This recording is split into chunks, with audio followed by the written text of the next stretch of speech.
Okay sir. Sir దీని ఇవి ఉన్నాయి ఒకసారి చెప్పండి సార్. టవర్ వచ్చి హైదరాబాద్ 400 నుంచి నాగార్జున సాగర్ సబ్ స్టేషన్కి వెళ్తుంది. Okay sir. 400 KV single circuit line. Okay sir. ఇంట్లో ఈ లొకేషన్ వచ్చి number 150. Okay sir. 150. Okay sir. ఇక్కడ టవర్ డిజైన్ కూడా వేరే ఉంది కదా. అవును సార్. ఇక్కడ 3 ఫేజ్ అది సింగిల్ సర్క్యూట్లో ఫేజ్ వచ్చిన తర్వాత ఫేజ్ సీక్వెన్స్ ఇంటర్చేంజింగ్ పొజిషన్స్ మారుతుంది అనమాట. Okay sir. లెఫ్ట్ది మిడిల్లోకి వెళ్తుంది, మిడిల్ది రైట్కి వెళ్తుంది, రైట్ది లెఫ్ట్కి వెళ్తుంది. Okay sir. ఇది ట్రాన్స్పోజిషన్ టవర్ అంటారు. Okay sir. అవి మీద కనబడే వాటిని మీద కనబడేటి అది ఎర్తింగ్ కోసం, ఇన్సులేటర్ ప్రొటెక్షన్ కోసం spikes earthing.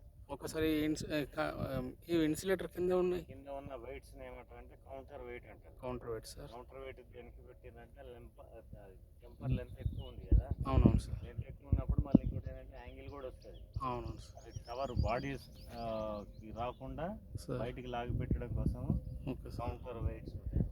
Okay sir. Counter weights. Okay sir. దీనికి డ్రాయింగ్ కూడా ఉన్నది. డ్రాయింగ్ మనకు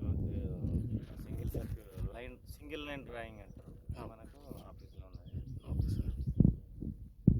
ఫేజ్ చేంజ్ అయితే చూసిన దీనికి డైరెక్ట్ జంపర్ ఎక్కడా లేదు కదా. కింద జంపర్ లేదు sir. Face to face direct jumper ఉందా? అవును లేదు. అదే ఫేజ్ ఇట్లా కింద నుంచి టవర్లోనేమో ఆ, ఇన్సులేటర్కి ఇట్లా కింద నుంచి బాడీ నుంచి ఇది పక్క నుంచి వస్తుంది. ఇక్కడ టెంపర్స్ డిఫరెన్స్ ఉంటాయి. Okay sir. నార్మల్ టవర్ మీద నార్మల్ బీసీడీ. అవును. మళ్ళీ ఇంకోటి ఏంటంటే సి టైప్ టవర్లోనే చేస్తారు ట్రాన్స్పోజిషన్ అనేది. C type. ఇది C type sir tower. Okay sir. B type, C type, D type. A type కూడా ఉంటుంది ఏ అంటే నార్మల్ మా టవర్లో. Okay sir. ప్లేస్ కూడా ఇటు వచ్చినప్పుడు అది ఆ టవర్కు అటుపక్క ఉన్నప్పుడు ఫేజ్ సీక్వెన్స్ వేరే ఉంటుంది. ఇక్కడ జంపర్ చేంజ్ అయింది కాబట్టి ఇటు వచ్చినప్పుడు ఫేజ్ సీక్వెన్స్ వేరే ఉంటుంది. Okay sir. Thank you sir. Left right middle okay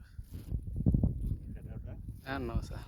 okay మంచిగా వీడియో కూడా తీసుకొని పెట్టుకున్నా ఏమన్నా రేపటి రోజుకి